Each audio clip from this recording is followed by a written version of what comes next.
ఇనకుల తిలకుడు నిలకడగల క్రొక్కారు మెరుపువలె నిల్చి తన గురువగు విశ్వామిత్రుని ఆశీర్వాదం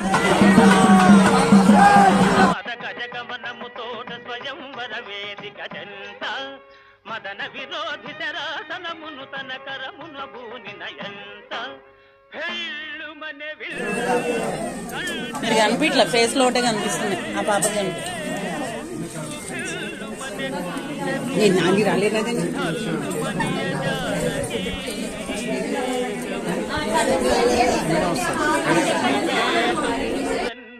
నయము జయమును భయము విస్మయము గదురా శ్రీమద్రమారమణ గోవింద. భక్తులందరూ చాలా నిద్రావస్థలో ఉన్నట్టుగా ఉంది. మరొక్కసారి జై శ్రీమద్రమారమణ గోవిందో.